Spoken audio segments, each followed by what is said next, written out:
Ang nangyayari kasi, binubutas ng tubig from stalactite.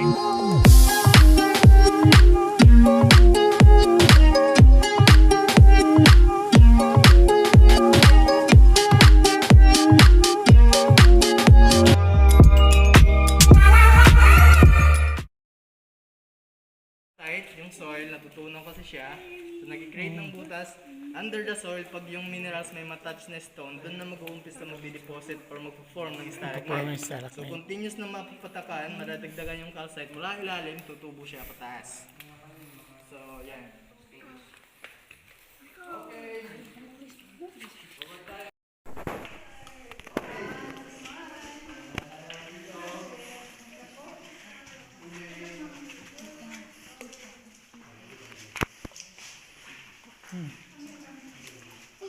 Dito na tayo papatayan ng...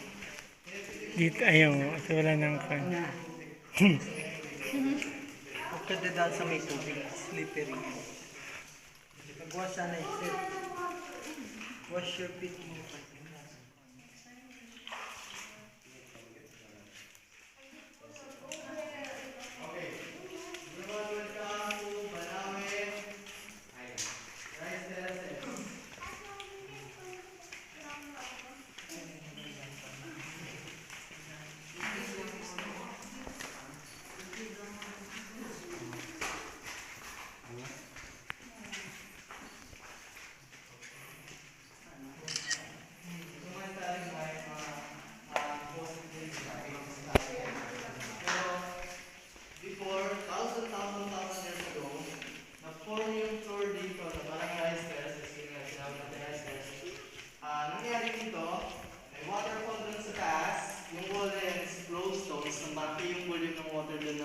Malabas. So, waterfall siya na buong floor na to, mula yung waterfall dun sa taas, i-spread yung tubig at dumadali pababa dito. So, kaya na-form ang calcite dito sa floor na parang steps. Tawag dito is limestone dam. Yung mga stalagmites dito na nakita natin sa gitna, yung time na may tubig yung floor, yung drips ng water from stalactite nawawash out lang. So, walang stalagmite dito sa gitna. So, nung time na na-sealed yung passage dahil tuloy-tuloy na tumutubo yung calcite sa wall, nasarahan yung passage ng tubig. So, doon nag-close, nag-dry yung floor, continuous na nag-drip ng water, yung stalactite, nag-start mag-deposit ng stalagmite dito. So, yun yung nangyari dito. 1,000 years ago. Kaya may tubig doon. Yes sir, yun. Kasi may mga waterfalls pa din dito sa wall yung iba. May water doon. Okay. Ate tayo. Alright, careful na. Yung mga steps ayaw dito na sa tayo.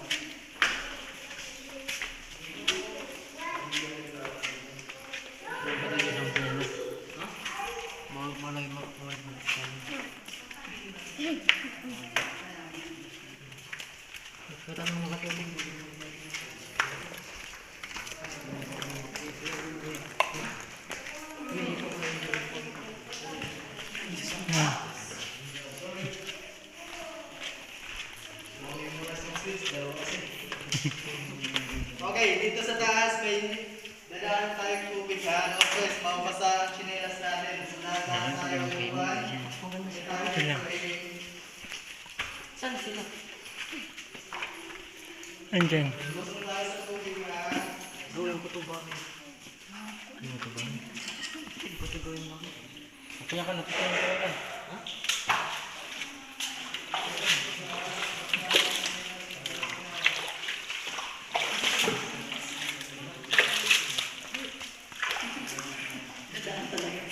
Luman ka talaga.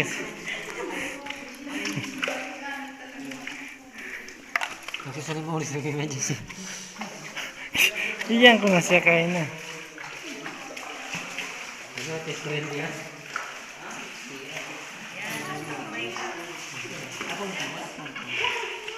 Kasi, lana eh.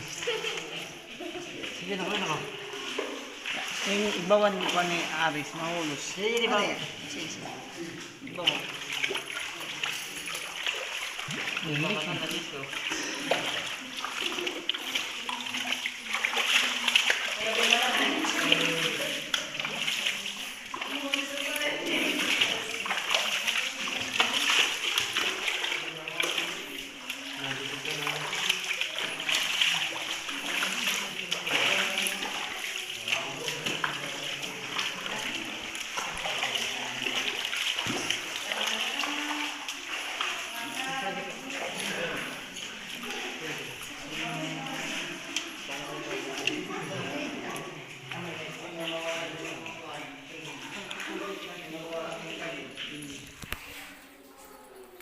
yung part dito, ito yung pinakamataas na ceiling ng cave.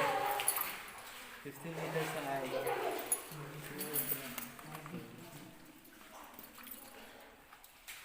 May taba dito. Kapag kasi yung chamber na to. Dito pa rin tayo dadaan mamaya. Pabalik. Maganda.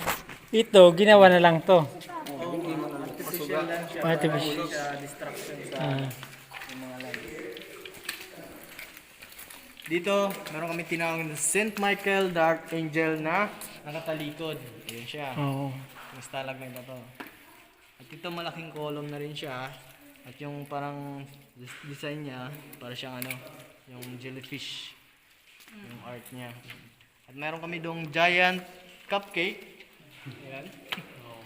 Anong flavor? May cherry sa taas, kinuha na naman. Cherry na tapyan. Okay, at dito naman sa baba, meron kaming giant cupcake sa taas. Dito naman sa baba, meron kaming bibingka. Kain na. Gutom na yata. Pagkain na naman. Magkain na. Na-observe ba ninyo Bibingka. na mga stalagmites, halos lahat na observe ninyo na pointed sila lagi. Pero may stalagmite, ang bibingka dito flat sila. Flat. Bakit? Dahil sa taas kasi ng ceiling. Sa taas ng stalactite, yung hulog ng tubig, yung impact ng tubig yung dito sa pabagsak. ground, medyo malakas. So nag-spread yung water. Kaya yan, napaplat yung stalagmite dito. Okay. O baka meron din kumakain dito. Okay, dito muna kayo. May Ay, share dito akong muna, story wait dito. lang. Mayroon kaming ginawang story dito about sa mga formations na pinagsama-sama namin para sa formation, sa short story. Itong story namin dito na nagawa is about Christmas night or yung pinanganak si Jesus Christ nung gabing pinanganak si Jesus Christ. So, yung angel, consider namin siya yung nagbantay kay Jesus Christ nang sinilang siya. At yung bibingka, consider din namin to panghanda pag Christmas before. At yung family, Joseph, Mary, and Jesus Christ, nandun sila sa taas. Ayun. Para silang nakatalikod. Sa side ni Virgin Mary, ito si Virgin Mary, si Joseph. Sa side ni Virgin Mary, yung parang si Jesus Christ na yung head niya. So, andyan sila. Ano pa yung kulang? Yung time na sinilang si Jesus Christ, nag-travel yung 3 wise men. Hindi, kala ko shepherd. So, andun yung 3 wise men, yung tatlong stalagmite doon sa baba. Sa dalawa, Tatlo. Alright. sila yung the 3 wise men. So, welcome to Jerusalem. Yung story. Yung, yung kuya, Christmas. yung mag-shota na yun. Ha? Ayun o, mag-shota na yun. Wala pang kwento. So, giant cupcake, ma'am, sir. Tapos yung story dito is about Christmas night. Andun yung family, Jesus Christ, Mary and Joseph and Jesus Christ. So, yung angel, sir, yung nakatalikod dito, para siyang angel nakatalikod. Consider namin siya yung nagbantay kay Jesus Christ. Ito. Tapos yung 3 wise men, ayun sila doon, nagta-travel. 1, 2, 3. Yung isa parang nakasakit sa kano. Nauna. Yeah. So, yun yung story namin dito. Welcome to Jerusalem.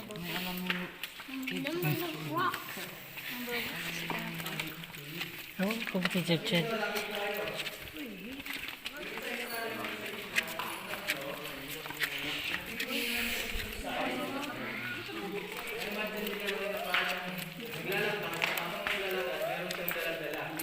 Dito sa side, titingnan siya dito. Sabi ko.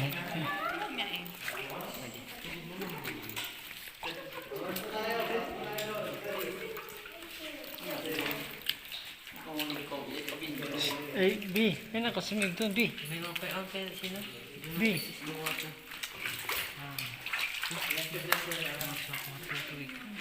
Bilma, parungan na lang din yan, ha? Ah, di kuya na, daddy. Kaya na may ada kwarta. May mga coins nila. May mga so, coins. tatawag yan din ito nasa Wishing. fishing hole. Ah. Ano ba rin tubig? Di dinala parunga di diya man.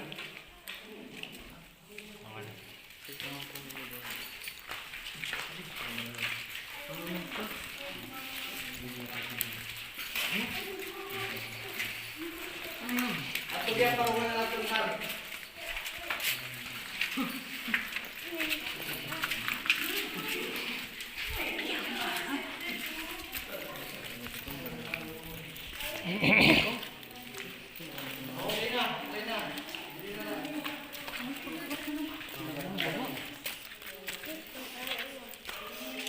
Ano man natumba? Ayaw, ayaw. Filma. Eon, didi, eon. On, nagpipicture nila. Nangarit, eon, didi. Nangarit. Okay na.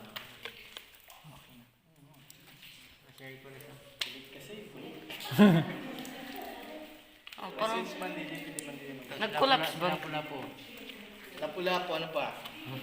Nag-collapse ba yung cave dati? Tulad dito may mga part talaga ng calcite na nag-bar down dahil sa yun nga, water. Tulad dito sa stalagmite na to na nakatayo siya dyan. So dinaanan ng water sa ilalim niya, nakat yung soil. So nawalan siya ng foundation, sobrang laki niya, sobrang bigat niya, bumagsak siya. Pero matagal na panahon kasi wala nang mark dito na halos yung calcite na to parang tumubo na siya, forward na siya. Oh, ito.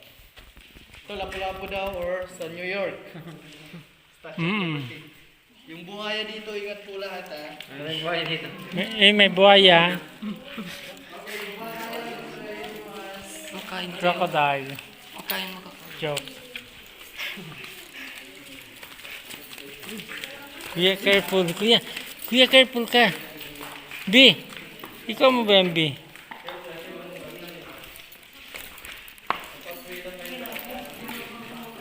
Okay. Malapit na tayo sa last part ng cave. At itong part dito, tinawag namin itong parts of human body section chamber. So since science tayo about cave, itong formation na i-share ko, science din, pero about human body. Two rooms mayroon dito, mayroong female and male room. So ang female room, ito yung last part ng cave. So mula dito sa barricade na yan yung dalawang room doon. So dito, male at doon naman female. So bakit dito male? Dahil yung mga formations na makikita dito is like a male body. Kayo na yung bahala mag-imagine kung anong part ng So, sa akin, siya yung adult at ito yung young. Consider ko din yung dalawa sa father and son. So pag sinabi ko father and son, mayroong nag-iiba, yung iba naghahanap kung sino yung tatay nito or yung lolo niya. Yung lolo, makikita, ayan siya. Meron ko sila. Okay, so yung iba sabi pa nga, ito daw yung Pinoy, yung puti, ito yung itim. Lalaki lahat. Okay, so yan ang room. So ilawan natin. There we go. Tapos, sige, picture kayo. Tapos pasok tayo dun sa last part ng cave. Group picture. Oh, sige. Group Picture. picture. Pwede kayo dun, sir. Group picture. Come na.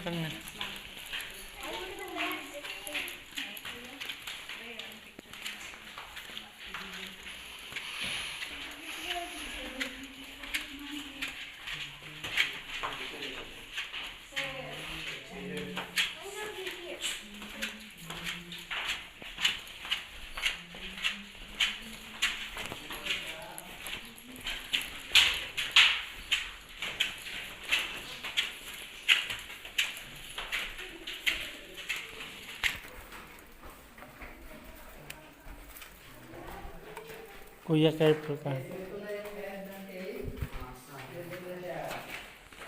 So dito, sa part na to, ito yung tinawag ng female room. Dahil dito sa mga stalactite din sila. So ito yung pambabae naman. Para female body. So ito dito yung part na to, consider namin yung young. At yung mga adult, andun na sa loob. Yung mga female. So yun. Room. Kailangan tayo sa dito na. Oh, balik tayo. Sige tayo dito sa to. Parang daan dito. Wala, dead siya. Na-explore namin yung passage na yan. Connected siya dito. May maliit na chamber sa loob pero wala nang extension or passage. End na siya tayo. Kaya feel natin dito na yung parang hangin, yung sinila, medyo mababa dahil sa layo siya. Tapos, magpataran dito.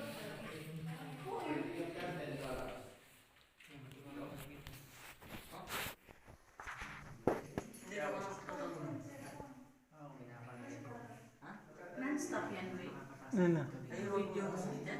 Kinakat-kat ko.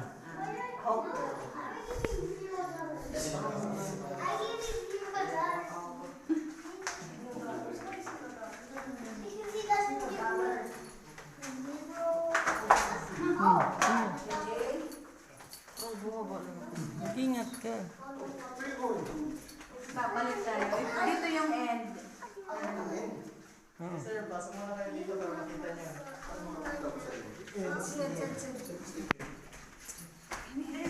Scary tape. Dito scary. Kami. Ito na yung pen. Dito din yung tinawag ng payment room. Dali ito sir. So, basta kayo.